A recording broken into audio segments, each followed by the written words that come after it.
Hello everyone, কেমন আছেন সবাই?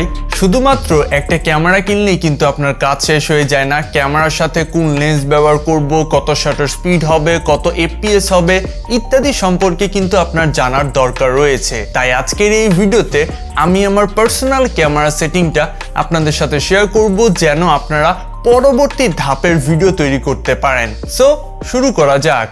ওকে, so let's start with FPS. FPS মানে হচ্ছে ফ্রেম পার সেকেন্ড, অর্থাৎ প্রতি সেকেন্ডে আপনার ক্যামেরা কতগুলো ছবি তুলবে। কারণ একটাই ছবি ছাড়া কিন্তু ভিডিও হবে না, ছবি একত্রিত করে কিন্তু একটা ফাইনাল ভিডিও তৈরি করা হয়। যদি আপনি ফানি ভিডিও কিংবা এই ধরনের টেক ভিডিও তৈরি করতে পছন্দ করেন, তাহলে এফপিএসটা রাখবেন 23, 24 অথবা 25।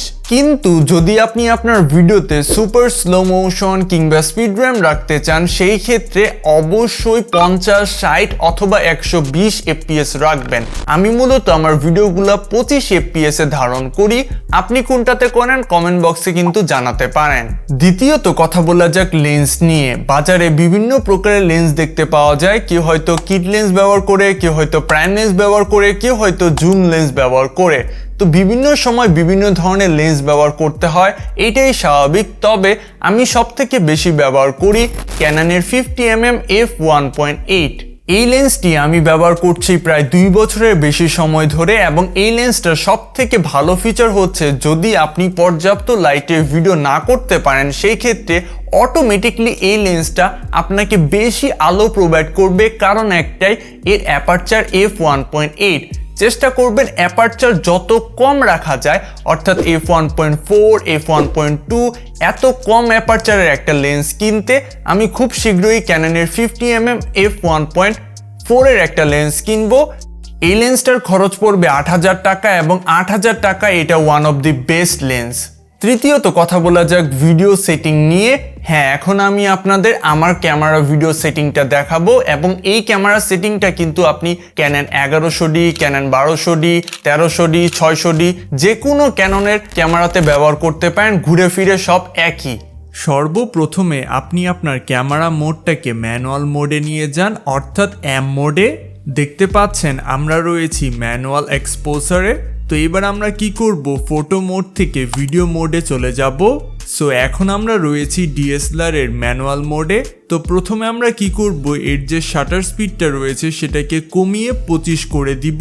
চমৎকার। এরপর এর যে অ্যাপারচারটা রয়েছে সেটাকে কমিয়ে 1.8 করে দিন। যদি 1.4 থাকে তাহলে 1.4 করে দিতে পারেন, আমার কেসে 1.8। সবশেষে এখান থেকে আইএসওটাকে 100 করে দিন।